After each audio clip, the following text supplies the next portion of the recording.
नमस्कार दोस्तों। धान की खेती का समय शुरू हो चुका है और धान की फसल में भरपूर पैदावार के लिए तीन चीज़ें सबसे इम्पोर्टेंट होती हैं। फर्स्ट है वैरायटी का सिलेक्शन। भाई वैरायटी ऐसी आपको सेलेक्ट करनी है जिसमें रोग प्रतिरोधक क्षमता अच्छी हो, साथ ही आपकी एरिया में उस वैरायटी से पैदावार बहुत अच्छी मिलनी चाहिए। लास्ट ईयर उस वैरायटी का कैसा रिजल्ट रहा वो सब कुछ देखना है, जो कि मैं आगे डिस्कस करूँगी। सेकंड, ज़्यादा पैदावार के लिए धान की फसल में होता है न्यूट्रिशन मैनेजमेंट। फसल की अवस्था के अनुसार आप कितना खाद, कौन सा खाद पानी दे रहे हैं, कितना पानी दे रहे हैं, वो फसल की अवस्था के अनुसार आप उसमें मैनेज कर रहे हैं नहीं कर रहे हैं, खाद पानी प्रॉपर तरीके से दे रहे हैं नहीं दे रहे हैं, वो सब कुछ डिपेंड करेगा। थर्ड होता है ज़्यादा पैदावार के लिए फसल की केयर जैसे कि धान की फसल में बहुत तरीके के रोगों और कीटों का अटैक होता है, जिनको आप प्रिवेंटिव में कंट्रोल करके रखेंगे तो धान की फसल में नुकसान नहीं होता है। लेकिन अभी धान की नर्सरी का समय शुरू हो चुका है। धान की नर्सरी के लिए या धान के लिए टॉप 5 वेराइटियों के बारे में आज की वीडियो में डिस्कस करने वाली हूँ। बेस्ट वेराइटियाँ जिनमें से आप कोई सी भी वेराइटी लगा करके बहुत अच्छा उत्पादन ले सकते हैं, उन वेराइटियों की खास बात क्या है। साथ ही दोस्तों, नर्सरी तैयार करने का बेस्ट तरीका क्या है, कैसे आपको तैयार करनी चाहिए, छोटी छोटी सावधानियां ध्यान में रख कर के अगर आप नर्सरी तैयार करेंगे तो आपको नर्सरी बिल्कुल स्वस्थ मिलेगी। आपकी नर्सरी में किसी भी टाइप की समस्याएं देखने को नहीं मिलेगी। कौन सा खाद देना चाहिए नर्सरी में, कौन सा फर्टिलाइज़र बेस्ट होता है, संपूर्ण आज की वीडियो में डिस्कस करने वाली हूँ। तो दोस्तों, धान की खेती करने जा रहे हैं, आज का वीडियो बहुत इंपॉर्टेंट होने वाला है, लास्ट तक आप जरूर बने। धान में अच्छे पैदावार के लिए सबसे पहले टॉप 5 वेराइटियों के बारे में डिस्कस करेंगे। टॉप 5 वेराइटियों में फर्स्ट नंबर पे बेस्ट वेराइटी आती है सावा 7501 वेराइटी। प्रोडक्शन की बात की जाए तो 38 से 40 क्विंटल प्रति एकड़ के हिसाब से इसमें उत्पादन मिलता है, और अवधि की बात की जाए तो 125 से 130 दिन में ये फसल पक कर के तैयार हो जाती है। इसकी अवधि होती है 125 से 130 दिन। इस वैरायटी की विशेषता की बात की जाए तो इसके दाने पतले, लंबे, वजनदार और शाइनिंग बहुत अच्छी होती है। इस फसल में रोग प्रतिरोधक क्षमता बहुत अच्छी होती है, जिससे कि रोगों और कीटों का अटैक बहुत कम देखने को मिलेगा या मिलेगा भी नहीं। साथ ही इस वैरायटी में प्रकाश संश्लेषण दर हाई होती है। खराब मौसम में भी ये फसल जल्दी से इसमें रोग नहीं आएंगे, और प्रॉपर बढ़वार का समय है तो बढ़वार होगा, फुटाव का समय फुटाव होगा, बालियाँ निकल रही तो बालियाँ प्रॉपर निकलेंगी, दाने भराव का समय तो दाना भी प्रॉपर तरीके से भरेगा। इस वैरायटी में बेटर वाटर इफिशिएंसी होता है। कम पानी, आप फसल में किसी भी रीजन से पानी कम दिया तब भी ये फसल पानी का प्रॉपर तरीके से उपयोग करती है और बहुत अच्छी पैदावार आपको निकाल के देती है। धान में सेकंड नंबर पे टॉप वेराइटियों में आती है सावा 7301 वेराइटी। कम समय की वैरायटी है, 115 दिन से 120 दिन के समय में पक करके ये तैयार हो जाती है। प्रोडक्शन की बात करें भाई, सबसे इम्पोर्टेंट होता है प्रोडक्शन, तो इसमें 35 से 36 क्विंटल प्रति एकड़ के हिसाब से प्रोडक्शन मिलता है। लेकिन दोस्तों, अगर आपने इस फसल में, इस वैरायटी में प्रॉपर तरीके से मैनेजमेंट रखा, प्रॉपर तरीके से खाद पानी सब कुछ देते हैं, तो इसमें भी प्रोडक्शन 38 से 40 क्विंटल तक प्रति एकड़ के हिसाब से मिल जाता है। बहुत अच्छी वैरायटी है। इस फसल की अगर विशेषता की बात की जाए तो वही सेम रोग प्रतिरोधक क्षमता इस फसल में बहुत अच्छी है। दाने पतले, लंबे, वजनदार और शाइनिंग बहुत अच्छी मिलती है। इसमें मिलिंग परसेंटेज भी हाई होती है, और पानी प्लस नाइट्रोजन, पानी और नाइट्रोजन अपटेक क्षमता इस वैरायटी में बहुत अच्छी होती है। किसान भाइयों, सावा 7501 और सावा 7301 दोनों ही ये हाइब्रिड वेराइटियां हैं। धान की वेराइटियों में थर्ड नंबर पे टॉप वेराइटी है पायनियर 27P37 वेराइटी। ये भी हाइब्रिड वेराइटी आती है। समय की बात की जाए तो 128 दिन से 132 दिन में पक करके ये तैयार हो जाती है। इसमें प्रोडक्शन की बात करें तो 35 से 36 क्विंटल प्रति एकड़ के हिसाब से अच्छा उत्पादन इसमें मिल जाता है। इस वैरायटी की विशेषता के बारे में बात की जाए तो दाना मोटा और वजनदार होगा, जिससे कि प्रोडक्शन अच्छा मिलता है। ये फसल कभी भी गिरती नहीं है, क्योंकि ये ज़्यादा हाइट नहीं जाती है, हाइट इसकी कमी रहती है। ये अर्धबोनी वैरायटी है, जिसकी वजह से जब धान पकने का समय होता है उस समय बारिश आती है, तेज़ हवाएं चलती हैं, तो उस समय धान गिर जाता है और बहुत ज़्यादा नुकसान होता है। तो उस समय ये धान गिरेगा नहीं।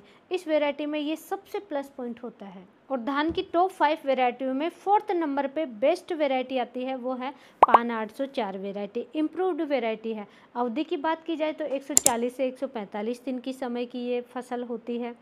प्रोडक्शन इसमें 30 से 35 क्विंटल प्रति एकड़ के हिसाब से उत्पादन मिलता है।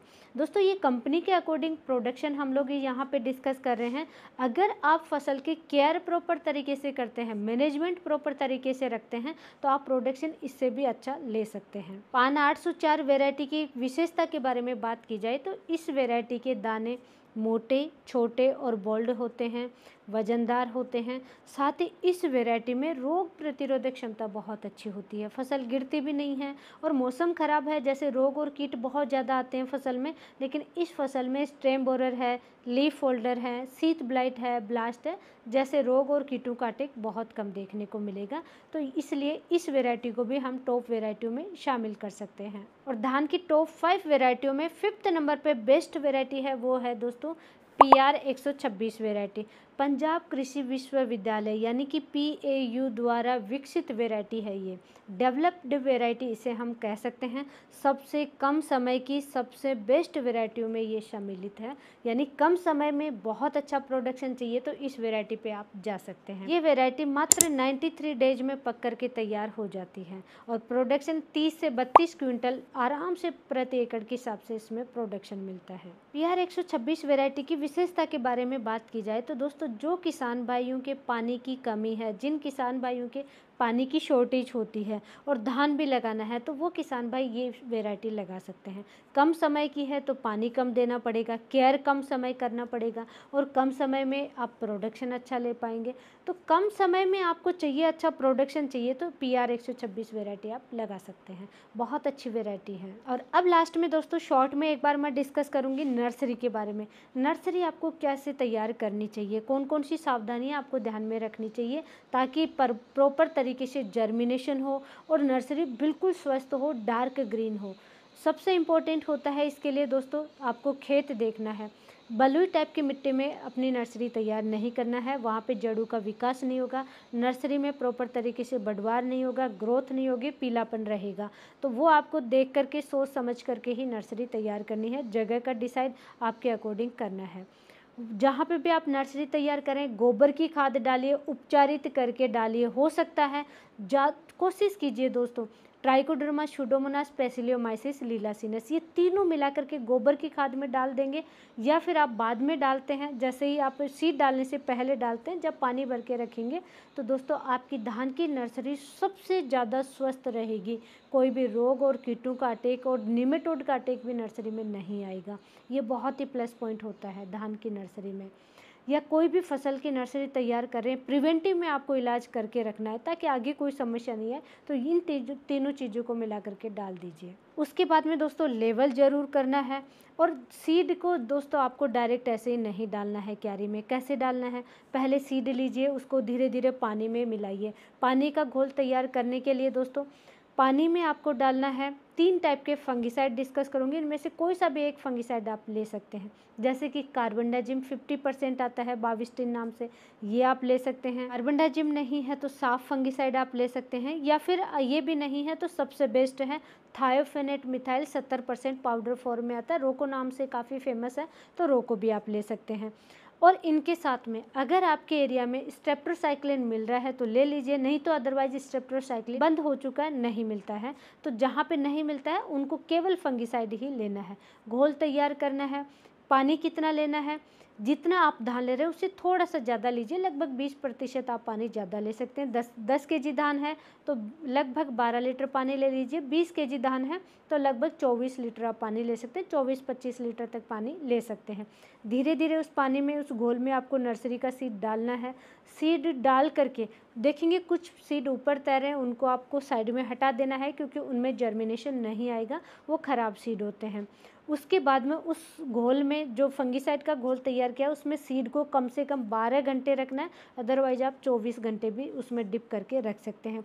उसके बाद में एक जूट की बोरी लीजिए और उस पर डाल करके ऊपर से जूट की बोरी से आप ढक दीजिए और इतनी देर आपको ढकना है, 10 घंटे या 12 घंटे आप देखिए, और उससे कम समय के लिए भी आप ढक करके रख सकते हैं। बस सिर्फ आपको ये देखना है कि उस सीड में जर्मिनेशन शुरू हो चुका है, ज़्यादा जर्मिनेट नहीं करना है, वो आगे चल करके नुकसान होता है। कि कई बार क्या होता होता है, जमाव प्रॉपर तरीके से नहीं हो पाता है, जड़ें हैं ज़्यादा जर्मिनेट हो गई तो जड़ें मिट्टी को पकड़ नहीं पाती हैं और वहाँ पे ग्रोथ नहीं होती है, 2-3 दिन बाद में धान की नर्सरी मरने लग जाती है। तो ये कई टाइप की समस्याएं आएंगी। बचने के लिए बेस्ट सॉल्यूशन है जर्मिनेशन आपको कम रखना है, बस ही थोड़ा सा जर्मिनेट होने लगे उसी समय छींटा विधि से डाल दीजिए। अब डालना कैसे है दोस्तों, नर्सरी ज़्यादा घनी तैयार नहीं करनी है, ये सबसे इम्पोर्टेंट है। जैसे ही आगे चल कर के प्लांटेशन करने के लिए, रोपाई करने के लिए आप नर्सरी को उखाड़ोगे तो वहाँ पे रूट टूट जाती हैं, जड़ें टूटेंगी, तो जड़ें जहाँ से टूटती हैं वहाँ से फंगस एंटर करते हैं और शुरू में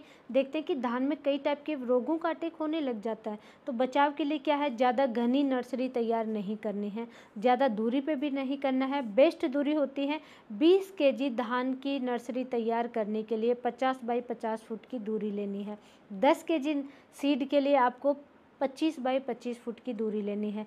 जैसे कि 6 केजी सीड यूज करते हैं 1 एकड़ के लिए, तो 6 केजी सीड की नर्सरी तैयार करने के लिए 15 फुट बाई 15 फुट की दूरी की क्यारी आप तैयार कर लीजिए, ये बेस्ट दूरी होती है। नर्सरी के लिए फर्टिलाइज़र की बात की जाए तो सबसे बेस्ट फर्टिलाइज़र होता है NPK 12-32-16, नाइट्रोजन, फॉस्फोरस, पोटाश तीनों ही इसमें उपलब्ध होते हैं। गोबर की खाद वगैरह ऑर्गेनिक फर्टिलाइज़र आपको डालना ही होता है। 20 केजी सीड की नर्सरी तैयार करने के लिए 4 केजी आपको लेना है NPK 12-32-16 और इसके साथ में आपको जादुई फर्टिलाइज़र जरूर लेना है।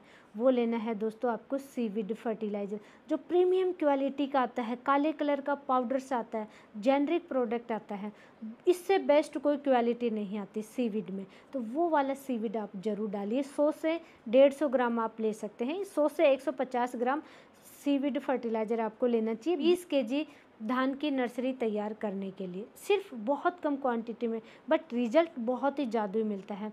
और दोस्तों ये सीविड आपको परचेज करके रख लेना है, आगे चल कर के धान की जब रोपाई करोगे उसमें ज़्यादा फुटाव लोगे, ज़्यादा उसमें बढ़वा लोगे, तब भी यही काम आएगा। तो इसलिए ये सीविड आपको ज़रूर डालना चाहिए। नर्सरी में भी लीफ है वो थोड़ी चौड़ी निकलती है, यहाँ डार्क ग्रीन नर्सरी तैयार होती है, किसी भी टाइप की समस्या ही धान की नर्सरी में नहीं आती है। ये 2 फर्टिलाइज़र आपको ज़रूर डालने ही डालने हैं। आगे क्या समस्या आएंगे उन पर भी हमारे डिस्कस करेंगे, वीडियो आते रहेंगे। और दोस्तों ऐसी ही नॉलेजफुल जानकारी के लिए वीडियो को लाइक कीजिए, चैनल को सब्सक्राइब कीजिए, ज़्यादा से ज़्यादा किसान भाइयों तक शेयर ज़रूर करें। धन्यवाद।